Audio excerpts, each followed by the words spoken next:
నమస్కారం. మనీ మాటలో మాట్లాడుతున్నట్టు చాలా సంతోషంగా ఉంది. ఇవాళ డమాల్ డమాల్ అయింది. ఒకే డమాల్.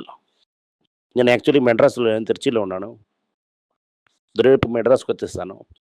ఇవాళ భయంకరం దెబ్బతినింది మార్కెట్. లాస్ట్ రోజులో ఫ్రైడేలో పెంచిన దానికి ఇవాళ కలిపి కొట్టేశారు. నేను చూస్తున్నప్పుడు 23,500 కింద ట్రేడ్ అవుతుంటది. అది కింద మీద ట్రేడ్ అవుతుంటది. 23,470లో ట్రేడ్ అవుతుంది. గోల్డ్ డమాల్, సిల్వర్ పెద్ద డమాల్. Official rate 235. అప్పుడు 210, 215 దొరుకుతుంది. 210 రూపాయి అత్రిపాదాలం. నిన్న గూగుల్ హాఫ్ డే అనికి 94 రూపీస్‌కి వెళ్ళిపోయిందని చెప్పారు. చీరలు చూస్తున్నప్పుడు 93, 92లో ట్రేడ్ అవుతుంది. 93, 92 అన్నది 8 పైసా. మార్నింగ్ చూసామంటే 93, 70లో ట్రేడ్ అవుతుంది. ఇది కంప్యూటర్ ఎంచుకొని భయంకరంగా డాలర్ సప్లై చేస్తున్నారు. మార్కెట్ ఇంకా వీక్‌గానే ఉంది. కోవ్ 4 ఇంకా స్ట్రాంగ్‌గా ఎళ్తుంది. మనకు ఒక్క దివాళీ కూడా స్టార్ట్ అవ్వలేదు. ఇంకా టిఫిన్ కాఫీలోనే ఉన్నాం. ఎక్కడ మార్కెట్ పడుతుందని మనకు తెలీదు. ఓకే. ఇరాన్ నుంచి యుద్ధం నుంచి చూసామంటే Indian market relative to others over వాల్యూగా ఉంది. దానివల్ల కేర్‌ఫుల్‌గా ఉండండి. ఇవాళ ఏదైతే పడిందని చూసాను మార్నింగ్ నుంచి అంటే ముత్తూట్ ఫైనాన్స్ అంతా 5.8%. దానివల్ల మనపురం కూడా డెఫినెట్లీ కరెక్ట్ అయింటది. South Indian bank 5%. Tata steel 4%. Manappuram వస్తుంది 3%. Commercial vehicle 4%. Karnataka bank 4%. Thangamayil అవుతుంది 3.75%. ట్రైటన్ అవుతుంది 3%. Federal bank 3.4%. Hero MotoCorp 3.5%.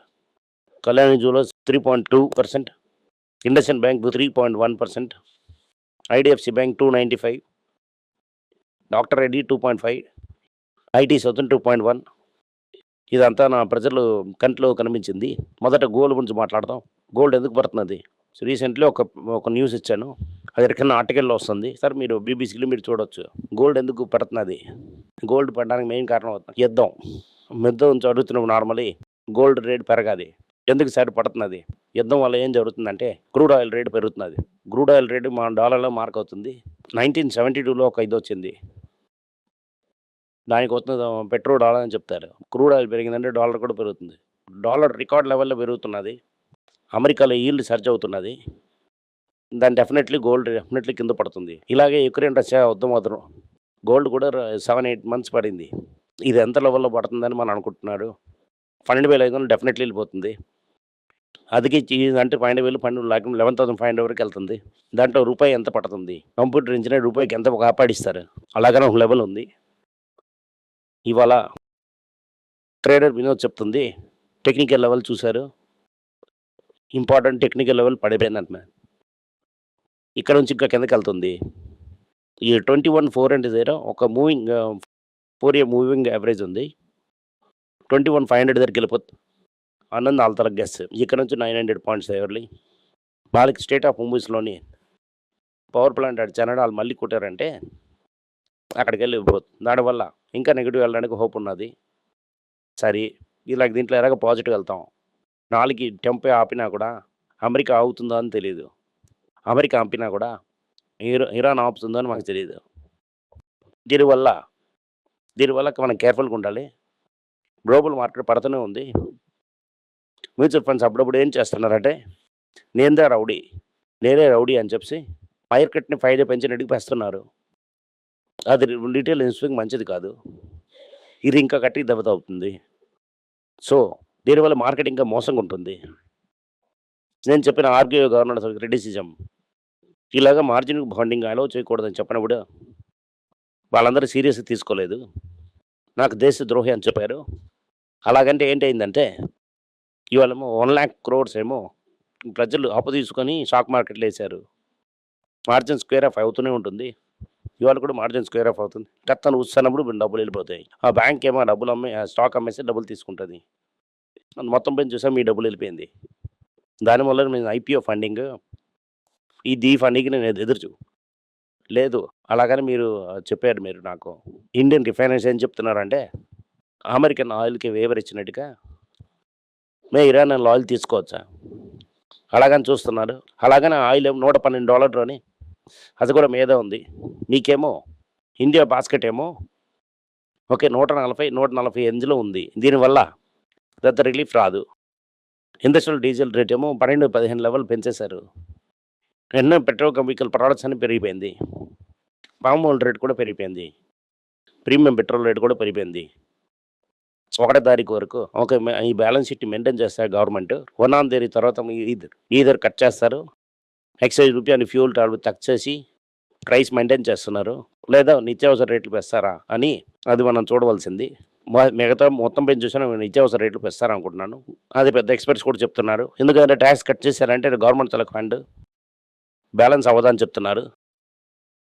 నేను చెప్పడం వదిలేసి యాక్టివ్ మ్యూచువల్ ఫండ్స్ అనే టక్కన పడిపోయింది. మార్కెట్తో కంపేర్ చేస్తే ఇంకా ఫాస్ట్ పడింది. ఇది అవుతున్న టైమింగ్ అది మార్కెట్లో ప్రాబ్లం. అలాగని చాలా ఎక్స్పర్ట్స్ చెప్తున్నారు. నేను ఎప్పుడు మీకేం చెప్తున్నాను, యాక్టివ్ మ్యూచువల్ ఫండ్కి వెళ్ళకండి. 1-2 ఈజీ రేటు. మన వల్ల ఏంటి విజువల్ అని తెలియదు. దానివల్ల ఈ రేటు వెళ్ళకండి అంటున్నాను. ఎనీవే మీరు అడుగుకెళ్ళారు. ఇవాళ నా అడ్వైజ్ ఎక్కడికైనా 2 లక్షల మీద మీకు డబ్బులు ఉందండి. అది నుంచి చూడకుండా మీద నుంచి పైనకి వచ్చేసండి. డబ్బులు పైనకి వచ్చేసాయంటే మీకు సేఫ్టీ. అది చూసుకొని బౌండ్లో వేయండి. మన తల క్యాలిక్యులేషన్ ఎలాగ వర్కౌట్ అని చూడండి. 3 సంవత్సరాల ముందు రూపాయి 80 రూపీస్లో ఉంటుంది. అప్పుడే ఈ లెవెల్లో మార్కెట్ ఉంటుంది. జనవరి 2024లోని 82 ఉంటుంది. 15% మార్కెట్ డౌన్. డాలర్ లెవెల్లో 18% వెళ్ళిపోయిందంటే వైట్ పీపుల్కి యాక్చువల్ మార్కెట్లో 19,150 డాలర్లు ఇన్వెస్ట్ చేస్తే మీరు కూడా డాలర్ లెవెల్లో కనెక్ట్ చేసి ఉంటారంటే మీ తలకి యాక్చువల్ లెవెల్ కూడా 19,150. అది కూడా 8 మంత్స్ ముందుకు బ్యాక్ వెళ్తున్నది. దానివల్ల ఎప్పుడు మనం డాలర్లోను గోల్డ్లోని మర్చి చూడాలి. అలా చూసామంటే మనం ఇంకా మోసంగానే ఉంది. దీనివల్ల ఈ యాక్టివ్ మ్యూచువల్ ఫండ్ మనకు వద్దని చెప్పాను. మీరు గోల్డ్ బాండ్లు వేసింటారంటే లాభంతులో గోల్డ్లో కొంచెం నష్టం. ఓవరాల్ ప్రాఫిట్ ఏమో గిల్లీలాగా ఉంటుంది. అదే సమయంలోనే బాండ్లోని ఇప్పుడు మీకేమో 3 వర్షంలో 10% ఇంట్రెస్ట్ కూడా వచ్చింటుంది. అది కూడా మనకి తీసుకెళ్ళి ఇంట్రెస్ట్ వేసింటే స్టాక్ లిస్ట్లోని మీకేమో కొంచెం పాజిటివ్లో ఉంటుంది. ఈ హైలీ డిఫెన్సివ్ స్ట్రాటజీ కాపాడడం అది నా తరకు ఫీలింగ్.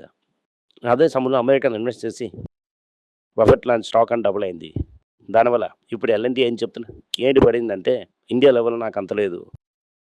అదవుతున్న ఒక ప్రొఫెషనల్ కంపెనీ ఎలక్ట్రానికల్ బాండ్ అంతా చేయడం అవ్వదు.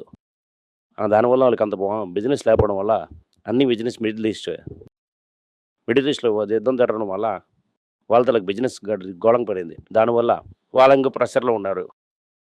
ఎలాంటి ఏమైపోయి గ్రీన్ హైడ్రోజన్ కాన్సన్ట్రేట్ చేస్తున్నా. సౌత్ ఇండియన్ బ్యాంక్ ఏమో జోస్ అని ఎక్స్-ఆర్బీఐ వెటరన్ని చైర్మన్గా ఉంచారు. సో దట్ అది ఇంకా సహాయం చేస్తామని. అలాగని టాటా సెమీకండక్టర్ ఏం చేస్తున్నారంటే గవర్నమెంట్ చూసిన మ్యాన్ని ప్లెజ్ చేసి $730 మిలియన్ నుండి అప్పు తీసుకున్నారు. సెమీకండక్టర్ తనకు రేటు 70 నుంచి 80% క్లాస్ అయింది. కొన్ని కేసెస్లో 90% వరకు క్లాస్ అయింది. దీనివల్ల వీకు ఎల్ఈడికి ప్రాఫిట్ తగ్గిపోయింది. టీవీఎస్ ఏం చేస్తున్నారంటే ఈవీ గ్రేత్ కస్టమర్ లెవెల్లో చూస్తున్నారు. జ్యువెలరీ బిజినెస్ ఏమో మెన్ కిడ్స్ లెవెల్లోకి వెళ్ళి ఇంకా తక్కువ చేస్తున్నారు. ఏంటి క్యారెట్ని తగ్గిస్తున్నారు. ఇండియాలో 2 వీలర్ మొదటిసారి 2 crores మీద పోయి అమ్మారు. కానీ దాంట్లో ఈవీ ఎంతలోకి వెళ్ళిందనింది 2 crores స్కూటర్స్ అమ్మేశారు. హిందుస్థాన్ యూనిలివర్ ఏం చెప్తున్నారు, గ్లోబల్ ఏం జరుగుతుందో మాకు తెలియదు. ఇండియాలో మేము సపరేట్గా చేయలేదు, ఫుడ్ సపరేట్ చేయలేదు. డీజిల్ ప్రైస్ ఒక ఇండస్ట్రియల్ లెవెల్లో ప్రైస్ పెరిగి కోర్ ఇండస్ట్రీని పెంచి నిత్యావసర రేటు పెరుగుతుందని చెప్తున్నారు. ఈ ఛానల్లో నేను చాలా టైం మీకు చెప్పాను. చైనా ఏమో గ్లోబల్ ఎకనామిక్ షేర్ తగ్గుతుంది. ఎందుకంటే చైనా తలకి ఎకనామిక్ దెబ్బ తగ్గుతున్నది. కానీ మంతరక ఎకానమీ చాలా దానికన్నా ఎక్కువ గౌరవం పడుతున్నది. మనకి ఎక్స్పోర్ట్స్ ఏమో లిక్కర్, గుడ్డు ఇది అంతా వెస్ట్రన్ తమిళనాడు వెళ్తుందంతా చాలా గట్టి దెబ్బ తగిలింది. నెక్స్ట్ జొమాటో ఏం చేశారంటే ప్లాట్ఫామ్ ఫీజుని పెంచారు. ప్లాట్ఫామ్ ఫీజు ఎందుకు పెంచుతున్నారంటే ఆర్డర్ తగ్గిపోయింది. అలాగే కాస్ట్ మెయింటైన్ చేయాలని చెప్పి మేము ఆర్డర్ చేస్తున్నట్టు ప్లాట్ఫామ్ రేట్ పెంచేశారు. దీనివల్ల ప్రజలకు ఎక్కువ కష్టం. దీనివల్ల ఇలాంటి సమయంలోని పటాస్ చూసుకోండి. ఎంత లెవెల్కి వేస్తారని ముందే రీసెర్చ్ చేయండి. డెఫినెట్లీ మీరు పార్టిసిపేట్ చేయాలి. చాలామంది మీరు పార్టిసిపేట్ చేయడం లేదు. మార్కెట్ చూసుకొని భయపడుతున్నారు. మార్కెట్ చూసుకొని భయపడడానికి ఏంటి లేదు. చూసుకొని టిఫిన్ కాఫీ రేంజ్‌లోని కన్సిడర్ చేసుకొని ఉండాలి. నేను కన్సిడర్ చేస్తున్నాను. మీరు కన్సిడర్ చేస్తున్నారా? మార్కెట్‌లో కన్సిడర్ చేసిన టైం ఇదే. దీనివల్ల ధైర్యంగా కన్సిడర్ చేయండి. Thank you. నమస్కారం. మీకు సందేహాలు ఉండి మీరు నాతో కాంటాక్ట్ చేయాలనుకుంటున్నారంటే స్క్రీన్‌లో కనిపిస్తున్న మెయిల్ ఐడీకి మీరు మెసేజ్ చేయండి. మా తరగతి మీకు కాంటాక్ట్ చేస్తారు.